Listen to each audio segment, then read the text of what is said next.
সিদ্দিক আকবর আমার নবীর একদিন ডাক দিয়ে বলছে, ইয়া রাসূলুল্লাহ, আর কত আমরা গোপনে গোপনে আল্লাহর গান গাইব, আপনি অনুমতি দিয়া দেন, আমরা প্রকাশ্যে আল্লাহর গান গাইতে চাই, আমরা প্রকাশ্যে আল্লাহর দাওয়াত দিতে চাই, আমরা প্রকাশ্যে কালিমার দাওয়াত দিতে চাই, প্রকাশ্যে আপনি নবীর গান গাইতে চাই। এই জন্য সুন্নিরা সব সময় গরম, কথা বলেন ঠিক না বেঠে? সুন্নিরা সব সময় হক কথা বলতে না পারলে জিহ্বাটা চুলকায়, ঠোঁটটা চুলকায়, আর হক কথা বললে মইরা গেলেও কবরের ভিতরে শান্তি আছে না নাই? এই জন্য আমার যুবক ভাইরা, ও বন্ধু, আমার নবী আপনার নবীর সাহাবী হযরত আবু বকর সিদ্দিক রাদিয়াল্লাহু তাআলা আনহু বলেন, ইয়া রাসূলুল্লাহ, নবী গো, আপনি আমাদেরকে অনুমতি দেন, এবার দিনের দাওয়াত আমরা প্রকাশ্যে দিতে চাই। আল্লাহর হাবিব তো গায়েবের খবর দেনেওয়ালা, কথা বলেন ঠিক কি না বলেন? আল্লাহর হাবিব বলে, আবু বকর, না না, এখনো দিনের দাওয়া শুরুতে দেওয়ার সময় হয় নাই। কিন্তু আমার আবু বকর বলেন, ইয়া রাসূলুল্লাহ, মন তো মানে না, একটা বার অনুমতি দিয়া দেন। আবু বকর সিদ্দিকের অনুরোধে আমার নবী জানার পরেও, আমার নবী তো জানে সামনে মুসিবত আছে, এরপর আবু বকরের কথা না কইরা পারে নাই।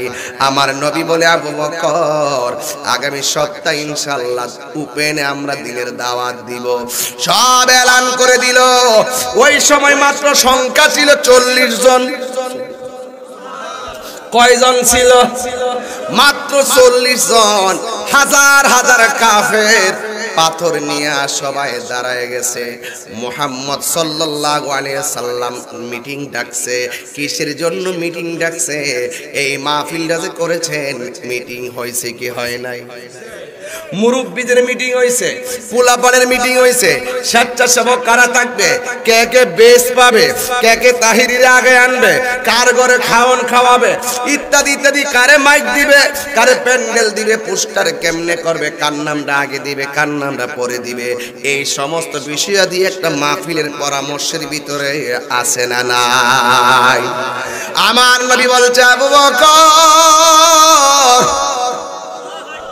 ঠিক আছে রে, আগামী শুক্রবার ইনশাআল্লাহ আমরা এই দিনের দাওয়াতের ওপেন ঘোষণা করব। এবার কাফেররা এই কথা শুই না, এবার চতুর্দিক দিয়ে কাফের পাথর নিয়ে দাঁড়ায় গেছে। কি পরামর্শ হয় জানার জন্য, জোর যার মুল্লুক তার। আমার নবী বসে গেছে আর সাহাবায়ে কেরাম বসছে। চতুর্দিক দিয়ে যেমনি আপনারা দাঁড়াইছেন, এমন ভাবে কাফেররা পাথর নিয়ে দাঁড়ায় রইছে। আমার নবী তখন ডাক দিয়ে বলে, ইয়া আইয়ুহাল মুসাল্লিনাল হাজিরুন, ও মুসল্লিয়ানে কেরাম, আমরা ইনশাআল্লাহ আগামী থেকে দ্বীনের দাওয়াত দিতে চাই। ঘোষণাটার ওজন আছে না নাই? ডাক দিয়া বলে, আগামী কাল থেকে আমরা দ্বীনের দাওয়াত ওপেনে আমরা দাওয়াত দিব, আর নীরবে নীরবে দিব না। তবে দিতে যাইয়া যদি প্রথম জীবনটা দিতে হয়, কে আসো জীবন দিয়া দিবা। এই কথা বলার পরে 40 জন সাহাবীর ভিতরে যিনি প্রথম দাঁড়ায় গেছে, তার নামই হলো হযরতে আবু বকর।